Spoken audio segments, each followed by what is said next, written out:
Reverse जो है हमारे ह्यूमन सिविलाइजेशन में बहुत ही इंपॉर्टेंट पार्ट जो है प्ले करती हैं। ये हमने देखा हुआ है कि अर्लीस्ट सिविलाइजेशन का प्रेजेंस जो है वो रिवर्स के आसपास ही देखने को मिलता था। बट यही नदियां, यही रिवर्स जो है जियोलॉजिकल फॉर्मेशंस में भी बहुत बड़ा रोल निभाती हैं और आज हम इसी के बारे में बात करने वाले हैं। हम उन लैंड फॉर्म्स को डिस्कस करने वाले हैं जो रिवर्स की वजह से बनते हैं, जो कि हम कहते हैं fluvial land forms. Hello students, welcome to Chahal academy. My name is Shubhangi Singh and today we will be talking about fluvial land forms.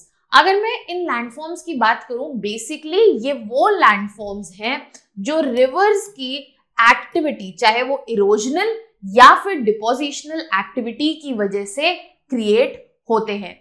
यहाँ पर जितने भी लैंड फॉर्म्स हम एट प्रेजेंट टाइम देख सकते हैं वो अर्थ के जियोलॉजिकल एवोल्यूशन के साथ चेंज होते रहे हैं और इनका फॉर्मेशन अगर हम देखें तो वो प्री कैम्ब्रियन ईयन में ही स्टार्ट हो गया था, जो कि 4 बिलियन साल पहले सेट इन हुआ था। अब अगर हम प्रोसेसेस की बात करें कि कौन से प्रोसेसेस हैं जो मेनली कंट्रीब्यूट करते हैं फ्लूवियल लैंड फॉर्म्स के फॉर्मेशन में, तो प्राइमरी प्रोसेसेस यहाँ पे जैसे कि इरोजन और डिपोजिशन स्टार्ट करते हैं लैंडस्केप को शेप करना। अब इसमें मेन काम किसका होता है? यहाँ पर मेन काम होता है वाटर का, जो फ्लो कर रहा है इन रिवर्स में अक्रॉस द सरफेस। बाकी भी जियोलॉजिकल एक्टिविटीज जो है फॉर्मेशन ऑफ लैंडफॉर्म से कंट्रीब्यूट करती हैं, जैसे कि प्लेट टेक्टोनिक का मूवमेंट, वोल्केनिक एक्टिविटीज, ये सब भी यहाँ पर कंट्रीब्यूट करती है लैंडफॉर्म्स के फॉर्मेशन में। बट आज हमारा डिस्कशन जो है वो सेंटर अराउंड करेगा अराउंड फ्लूवियल लैंडफॉर्म्स। अब अगर हम रीसेंट टाइम्स की बात करें तो सिर्फ यहाँ पर जो फ्लूवियल लैंडफॉर्म्स हैं उन पर हमने एंथ्रोपोजेनिक एक्टिविटीज या फिर ह्यूमन एक्टिविटीज का भी एक बहुत ही बड़ा इम्पैक्ट देखा है, जैसे कि कुछ एक्टिविटीज डैम कंस्ट्रक्शन, रिवर का channelization, urbanization, practice of agriculture, water pollution. तो ये भी जो है इम्पैक्ट डालने पे दिख रही हैं जो हमें लैंडफॉर्म्स पर देखने को मिला है। अब हम आगे बढ़ते हैं और यहाँ पर समझते हैं फ्लूवियल लैंडफॉर्म्स और उनकी क्रिएशन के बारे में।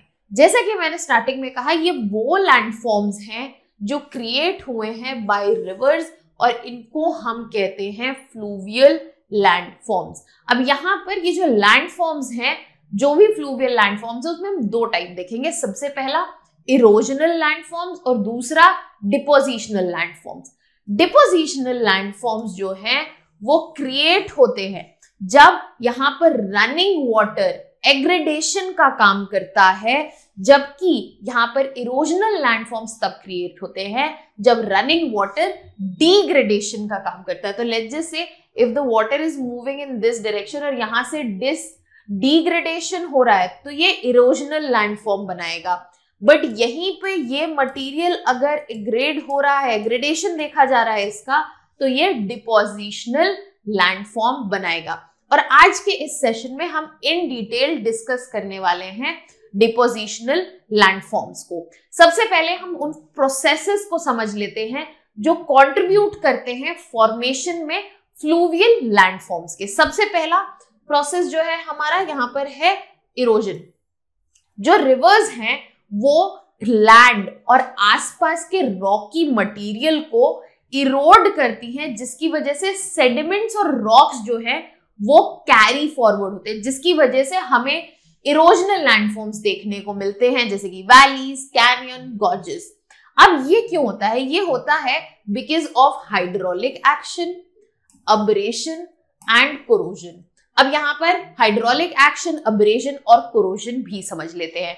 हाइड्रोलिक एक्शन बेसिकली एक्शन है फ्लोइंग वाटर का, जिसकी वजह से मटेरियल जो है सस्पेंड हो जाता है फ्लोइंग वाटर में और वो उसके साथ मूव अलोंग करता है। तो हाइड्रोलिक एक्शन का भी हाथ होता है इरोजन में। Other than that we have abrasion.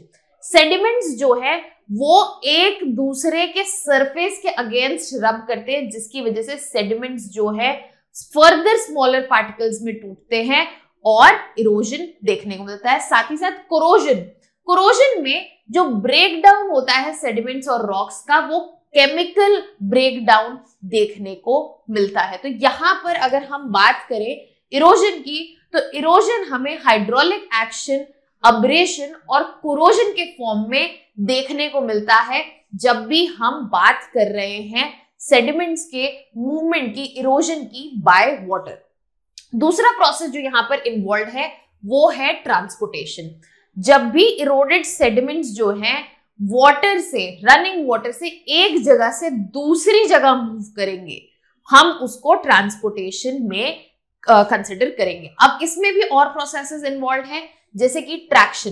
Traction basically refers to जब सेडिमेंट पार्टिकल्स जो है रिवर बेड, अगर ये रिवर बेड है और यहीं पर ये रोल अलोंग कर रहे हैं, तो यहां पर ये अगर रोल अलोंग कर रहे हैं, that will be considered in traction.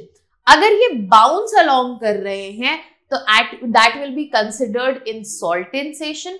अगर ये पानी में सस्पेंडेड फॉर्म में कैरी अलोंग हो रहे हैं, they will be in suspension. So transportation के अगर प्रोसेसेस की बात करें तो यहां पर इन्वॉल्व है ट्रैक्शन, सॉल्टेशन एंड सस्पेंशन। आगे बढ़ते हैं डिपोजिशन की तरफ।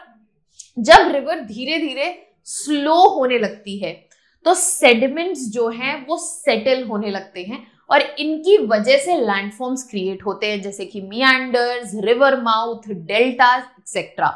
यहां पर सेटलमेंट ऑफ पार्टिकल्स हमें देखने को मिलता है। इसके अलावा एक और प्रोसेस है, दैट इज चैनल इवोल्यूशन।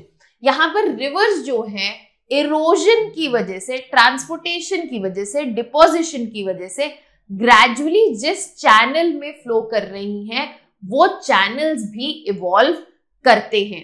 साथ ही साथ यहाँ पे कई फैक्टर्स जो हैं वो इफेक्ट करते हैं इस एवोल्यूशन को, जैसे कि डिस्चार्ज ऑफ वाटर, अगर उसमें कुछ चेंजेस आए, सेडिमेंट सप्लाई में कुछ चेंजेस आए, टेक्टोनिक एक्टिविटी देखने को मिले, या फिर ह्यूमन इंटरवेंशन जैसे कंस्ट्रक्शन ऑफ डैम, और यहाँ पर और भी चीजें जैसे कि फिल्टरेशन, क्रिएशन, और इस वजह से मॉर्फोलॉजी जो है इफेक्ट होती है, जिसकी वजह से नए लैंडफॉर्म्स बनते हैं। अब हमने यहाँ पर ब्रॉडली समझ लिया कि कौन कौन से प्रोसेसेस जो हैं वो काम करते हैं जब फ्लूवियल लैंडफॉर्म्स जो हैं वो क्रिएट हो रहे होते हैं।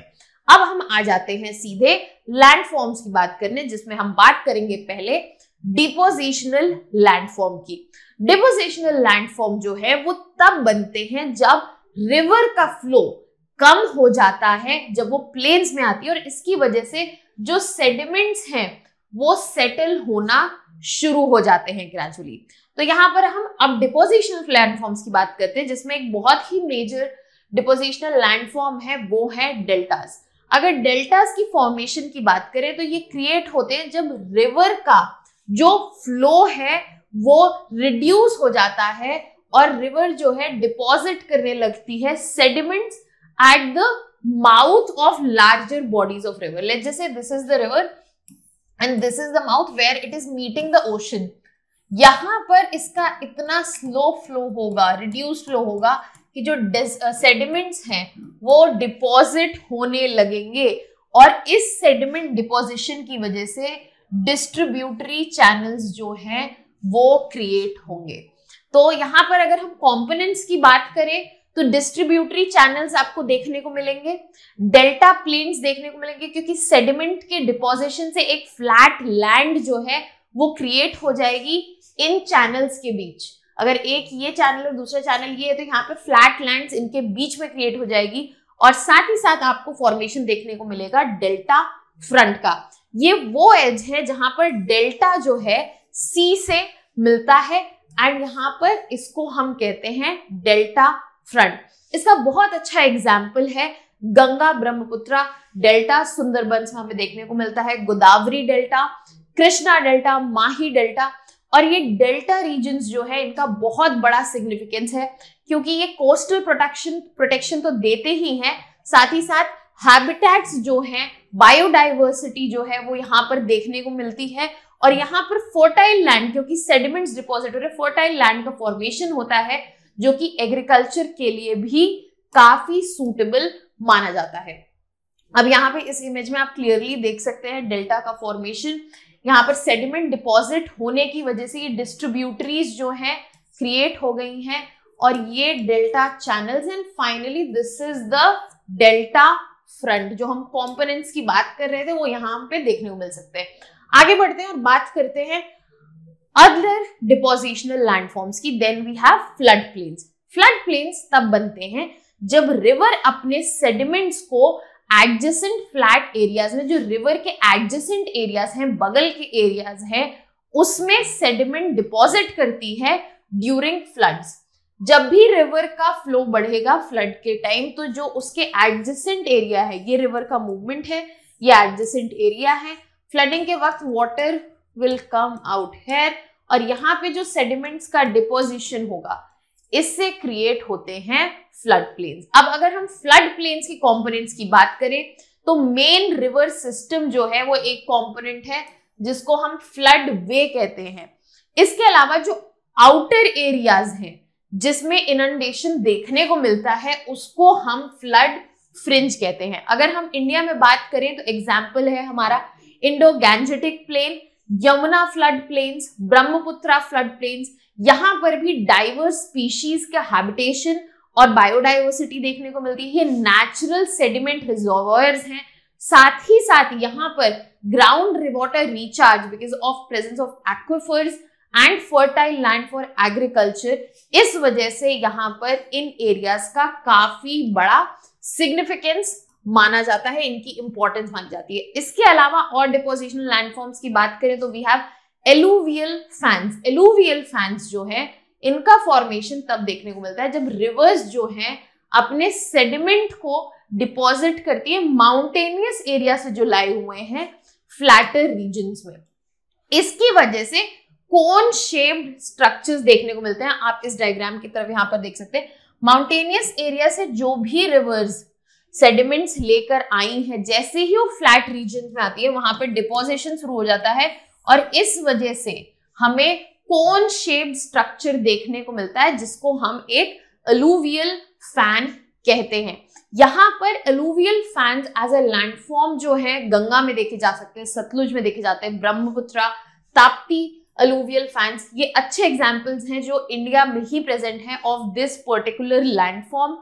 अगर हम इनके सिग्निफिकेंस की बात करें तो अलुवियल फैंस जो हैं हैबिटेट प्रोवाइड करते हैं डाइवर्स स्पीशी को। साथ ही साथ मिनरल डिपॉजिट्स जो हैं अलुवियल फैंस में देखे जाते हैं क्योंकि यहाँ से माउंटेनियस एरियाज से सेडिमेंट्स जो है डायरेक्टली यहाँ पर डिपॉजिट होते हैं और साथ ही साथ ये एक्ट करते हैं एज नेचुरल वाटर रिजर्वोयर्स। आगे बढ़ते हैं और देखते हैं और depositional landforms. Then we have meanders. Meanders की अगर हम फॉर्मेशन की बात करें तो ये दोनों तरीकों प्रोसेसेस को इरोजन और डिपोजिशन के एक्शन से बनता है। जैसे जैसे रिवर जो है कर्व करती है तो यहाँ पर जो भी आउटर बैंक होता है वहां से इरोजन होता है और जो इनर बैंक होता है वहां पर डिपोजिशन होता है, जिसकी वजह से ये जो कर्व है और इंडेंस हो जाते हैं। अगर हम बात करें एक और लैंडफॉर्म की, वो भी डिपोजिशनल लैंडफॉर्म है। फॉर एग्जांपल यहाँ पर जो डिपोजिशन है उसकी वजह से ग्रेजुअली रिवर का स्टांस ऐसे हो जाता है। यहाँ पे एक वाटर बॉडी जो है वो सेपरेट हो जाएगी तो हम उसको कहेंगे ऑक्सबो लेक। ये तब बनते हैं जब मियांडर्स जो हैं कट ऑफ हो जाते हैं मेन चैनल से और यहाँ पर एग्जिस्ट करते हैं as lake, so they are known as oxbow lakes. अगर हम एग्जाम्पल्स की बात करें ऑक्सबो लेक्स की, we have Chilika lake in Odisha, we have Kanwar lake in Bihar, we have Sambhar lake in Rajasthan, Loktak lake in Manipur, Pulicat lake in Andhra Pradesh. And here the significance of such landforms is that they support diverse habitats, they contribute to the nutrient cycling and also they provide aid in water filtration as well. तो यहाँ पे जो भी हम depositional landforms की बात कर रहे हैं हम देख सकते हैं कि इनके फॉर्मेशन के साथ साथ इट इज इंपॉर्टेंट कि हम इनके एग्जाम्पल्स और सिग्निफिकेंस भी समझें ताकि इस पर्टिकुलर टॉपिक के सारे डिमेंशंस जो हैं आपके लिए फुल्ली प्रिपेयर हो जाए। So we have a previous year question जो 2023 में ही आया था, आप इसको यहाँ पे देख के अपना आंसर जो है कमेंट सेक्शन में डाल सकते हैं। Consider the following statements. First, Jhelum river passes through Wular lake. Second, Krishna river directly feeds Kolleru lake. And third, meandering of Gandak river formed Kanvar lake. How many of the statements above given are correct? Only 1, 2, all 3 or none. तो इसका answer जो है please send me in the comment section so that we can see. There was another question that has come from this particular topic in 2014. इस question को भी देख लेते हैं. The question is saying, in India the problem of soil erosion is associated with which of the following? Terrace cultivation, deforestation or tropical climate. So you have to select the correct answer and give as per the code given below. You can send in the answers in the comment section and our team will get back to you. That was all from my side for this particular topic. We'll come up with another part for this particular topic. That was all from my side. Thank you so much.